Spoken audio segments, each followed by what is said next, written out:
Buenas tardes, compañeros y participantes. Mi nombre es Yadira Ruiz. Somos estudiantes de la Facultad de Derecho y Ciencias Políticas, del cuarto ciclo. El curso está encargado por el docente Jorge Olwin. Estamos desarrollando un proyecto denominado Consecuencias Legales y Morales por no cumplir con las disposiciones del estado de emergencia. Respecto a la coyuntura en nuestro país, ya que la población incumplió las normas por no tener una idea de lo que estaba pasando. A continuación, mis compañeros le van a explicar sobre las consecuencias morales, antecedentes y marco legal. Le doy pase a mi compañera Dani para que les explique un poco sobre los antecedentes.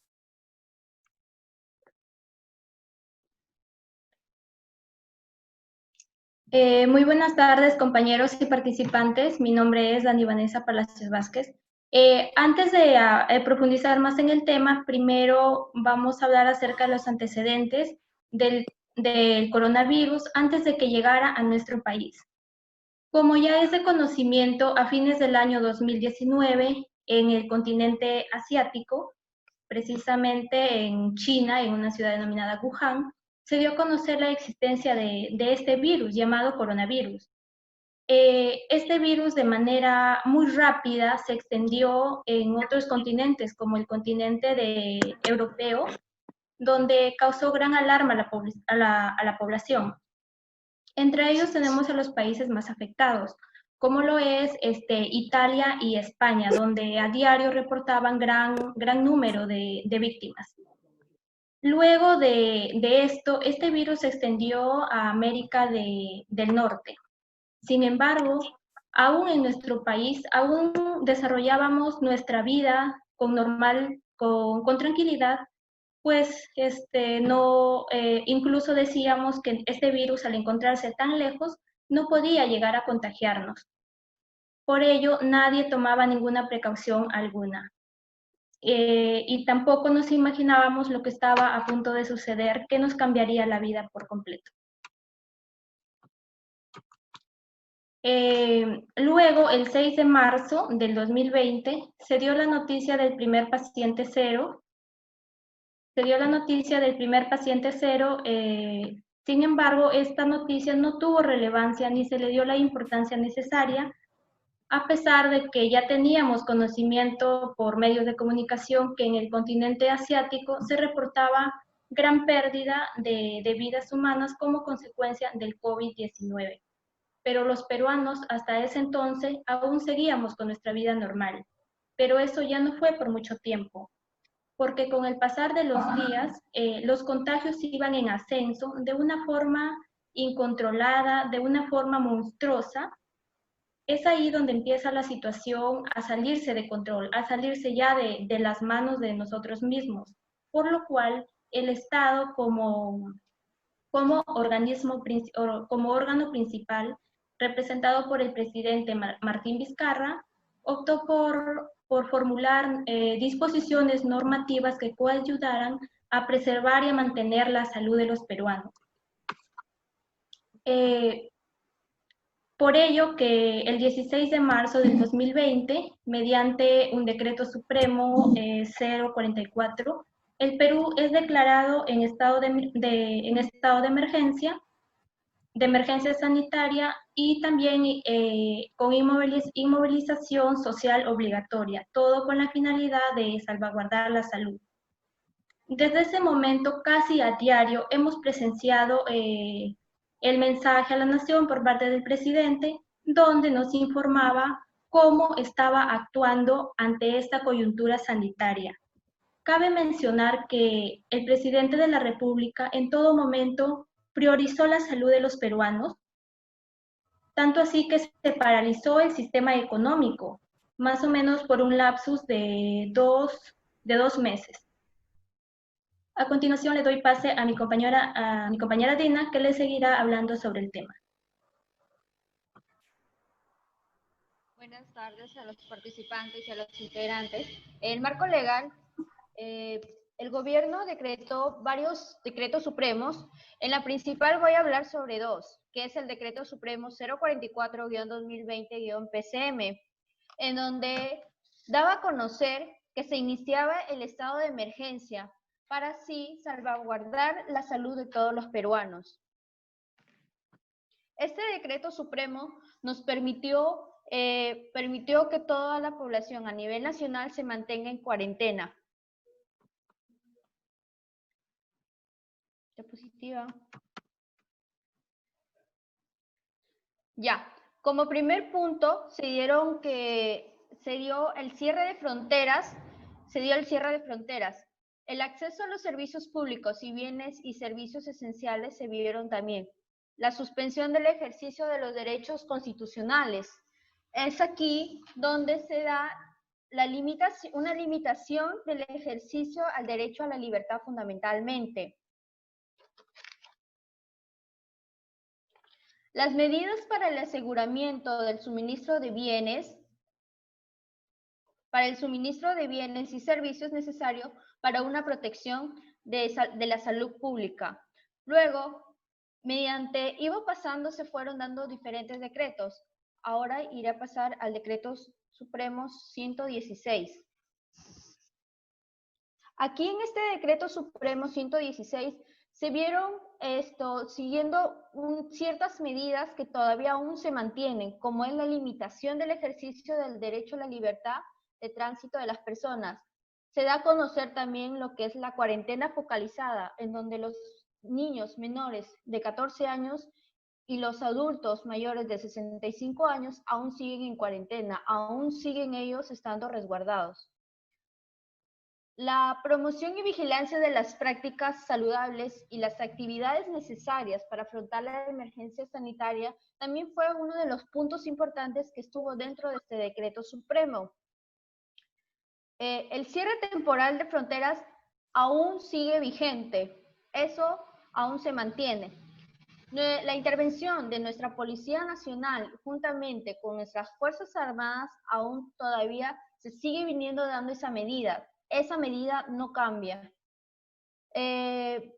Como podemos observar en las noticias, observamos en la región Piura principalmente no se estuvieron acatando diferentes medidas. Y es entonces donde se tiene que cumplir a cabalidad todas las medidas que pone nuestro Estado, nuestro gobierno. Ahora doy pase a mi compañero Ronald Burgos.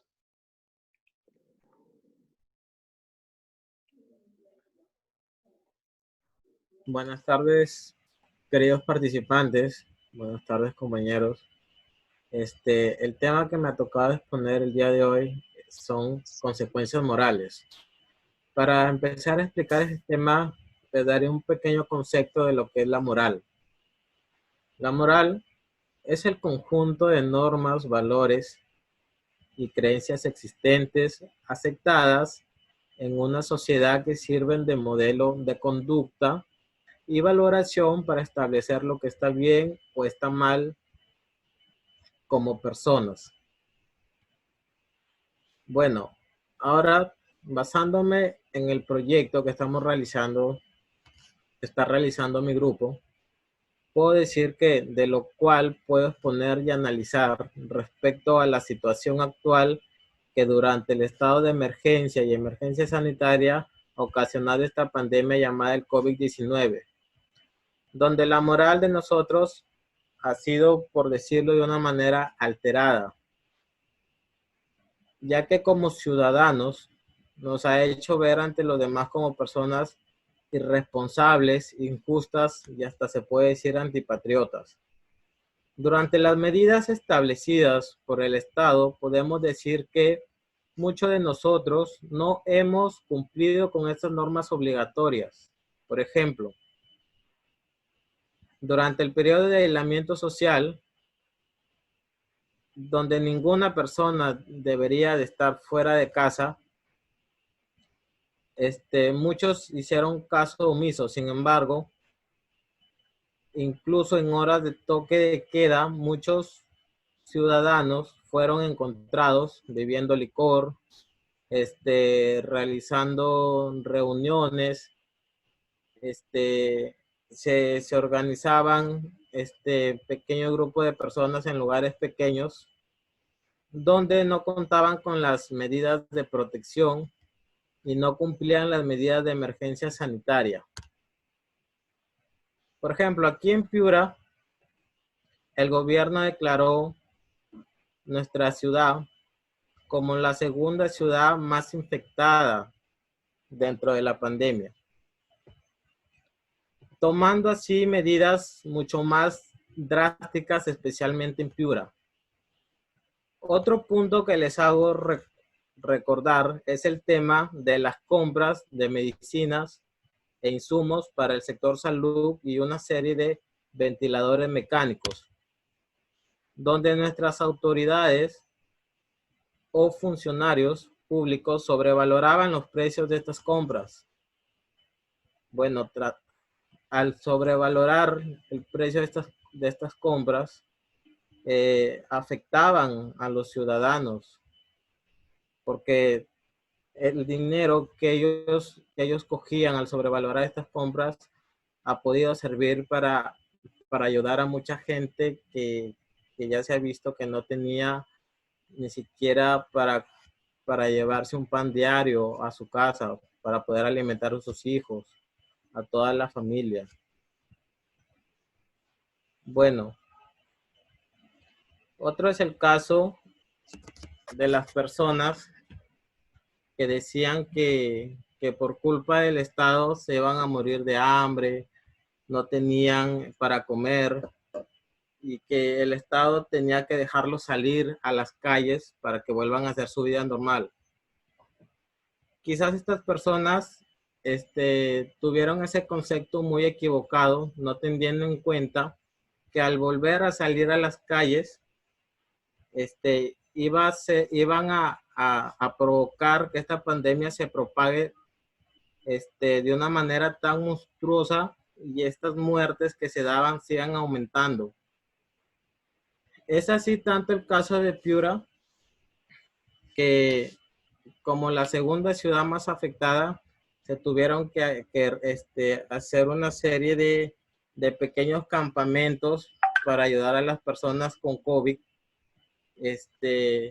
Y también se tomaron medidas drásticas muy especiales, donde Piura se le recortaba el tiempo de toque de queda para que la gente no esté saliendo, permanezca en sus hogares. Pero aún así fuimos tan inconscientes y nosotros continuábamos saliendo a las calles. Muchas veces se encontró gente sin mascarillas, conversando como que si nada pasara, pero no teníamos en cuenta que estábamos haciendo un daño muy tremendo para la ciudadanía.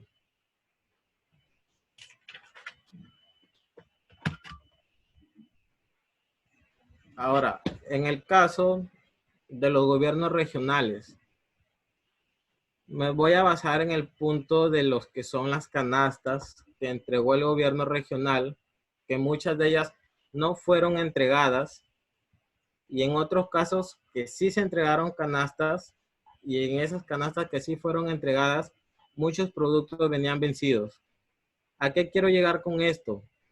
De que hubo una gran irresponsabilidad por parte de las autoridades, donde hicieron ver que no tenían valores y no eran lo suficientemente humanos para darse cuenta que teníamos que apoyar y no perjudicar a las personas.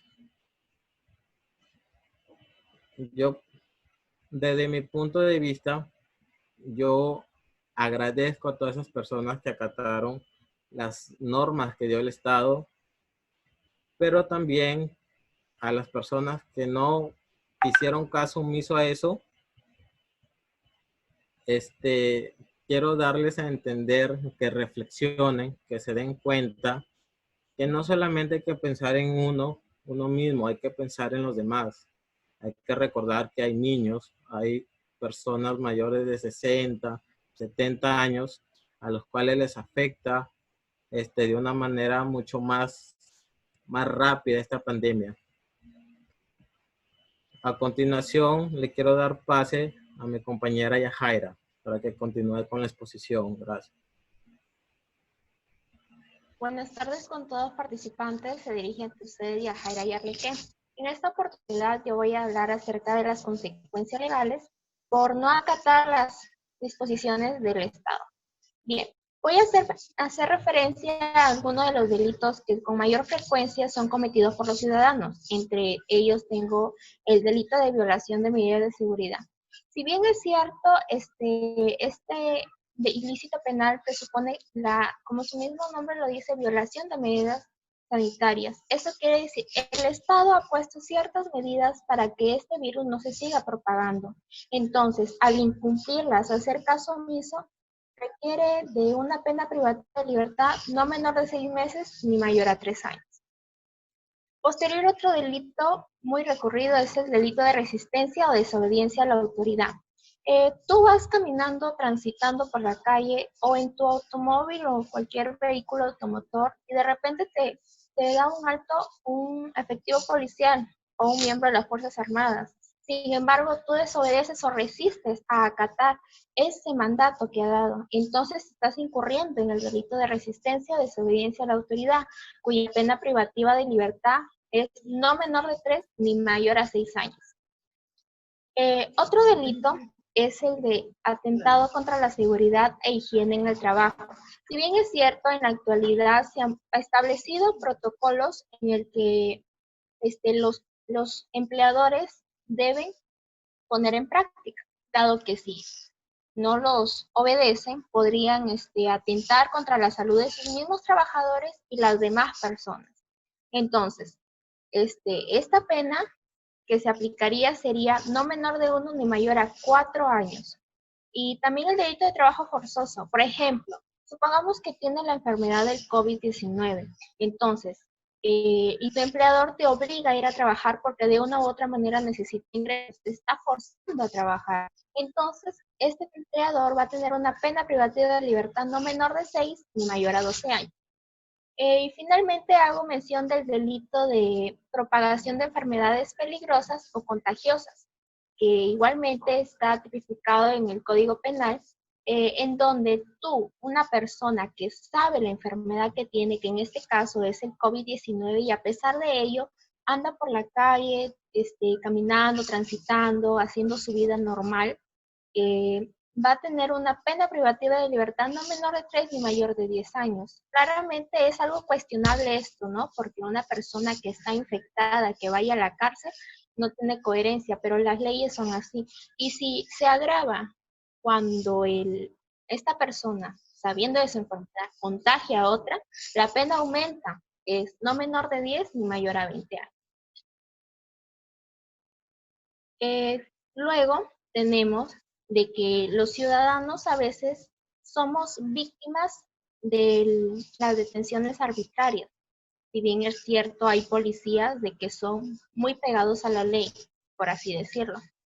Pero existen ciertas maneras en que los ciudadanos pueden hacer prevalecer sus derechos por los que siempre, de una u otra manera, el Estado va a velar.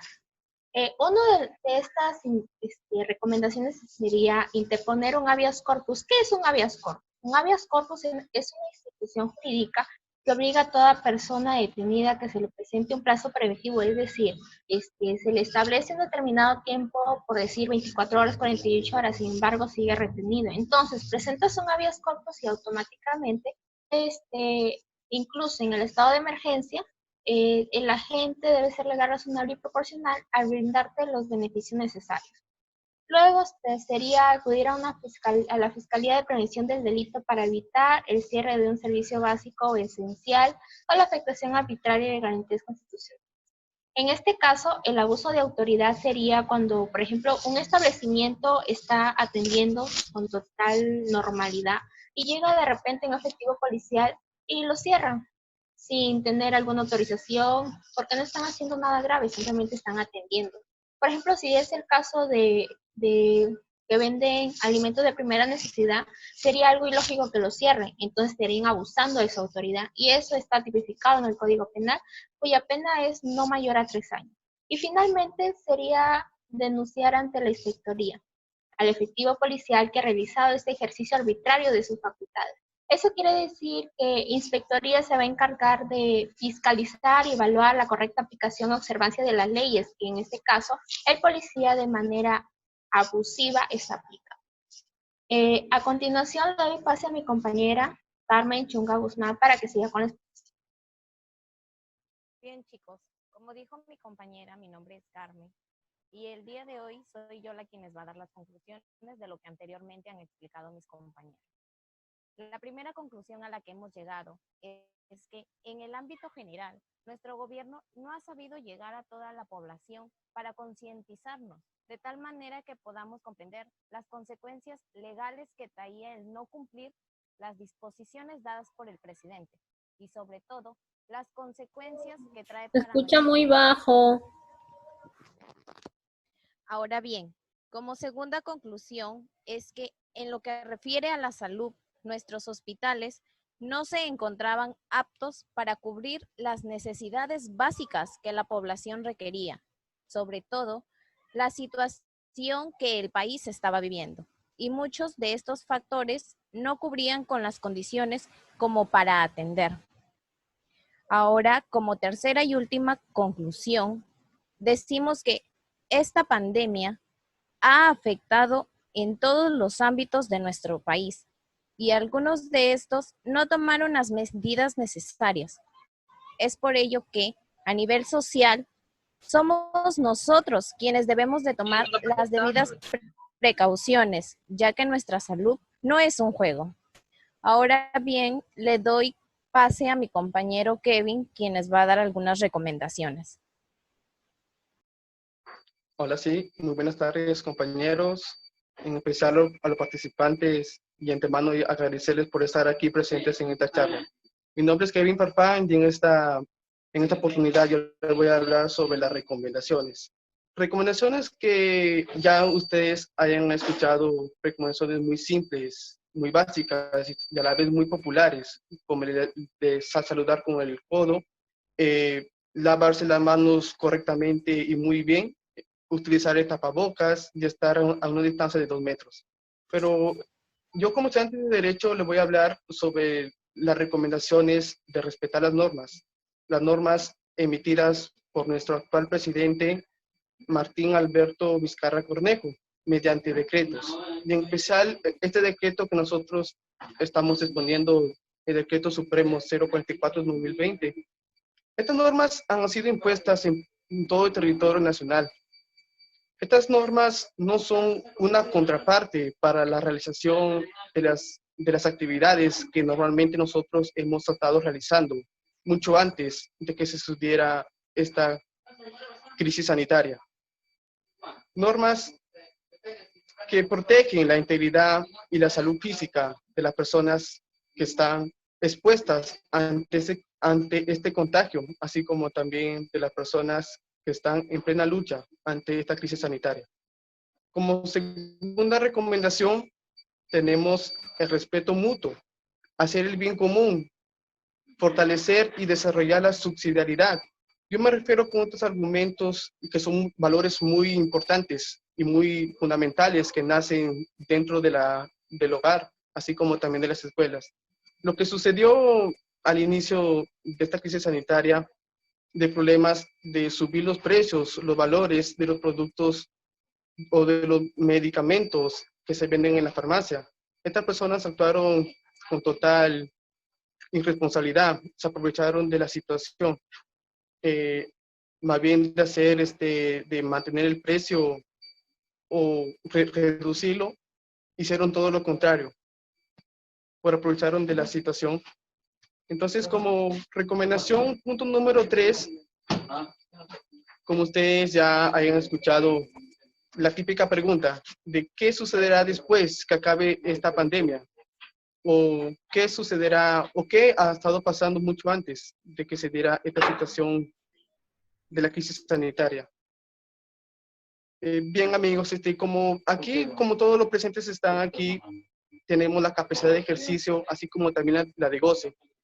Y somos capaces de reflexionar un poco que esta situación, esta crisis sanitaria, no es la única que ha traído problemas a la sociedad. No, hay muchos factores, entre ellos y muy aparte como de la crisis económica o también de la falta de empleo, pero en especial una que encaja muy bien aquí en esta charla, que es la irresponsabilidad ante el medio ambiente, ¿no? Y se ve y cosas desagradables que también son muy graves, como la basura en nuestros barrios, en nuestros pueblos, en nuestras ciudades. No, son factores que de una u otra manera van a causar un daño a la sociedad. Y con esta exposición doy la finalización de parte de mi trabajo y quedándoles que cada exposición de mis compañeros les hayan querido servir de mucho. Y muchas gracias. Ante todo, muy buenas tardes. Mi nombre es Manuel y quisiera solamente darles unas indicaciones para finalizar esta exposición. La primera indicación es que ustedes les voy a pasar en el chat de aquí de Zoom, te acabo de enviar un link. Ese link los va a dirigir a una encuesta. Esta encuesta está compuesta por 4 preguntas calificatorias acerca de la exposición. Ustedes van a marcar, las respuestas son de sí y no. Y en la quinta pregunta, ustedes van a escribir alguna recomendación para poder nosotros mejorar esta exposición, si les ha parecido bueno o si les ha parecido mala. La segunda recomendación que les voy a explicar es que a través de los integrantes de nuestro grupo que los han invitado a esta charla, les puedan enviar en una foto o captura una firma con su DNI y su nombre. Cada integrante de aquí, a la persona que los ha invitado, que es de nuestro grupo, le va a enviar por WhatsApp, por Messenger, por Facebook, una foto en un papel, en una hoja, con su firma, su DNI y su nombre, para poderlos agrupar en una lista de participantes, asistentes a esta exposición. Nada más que decir, me despido y gracias por participar. Y enviar también, además de eso, una captura de la encuesta resuelta. Al final, el que resuelvan todas las preguntas, nos hace por la encuesta y solamente le envían captura a sus respectivos como son las personas que son invitados a esta. Nada más que decir. Muchas gracias.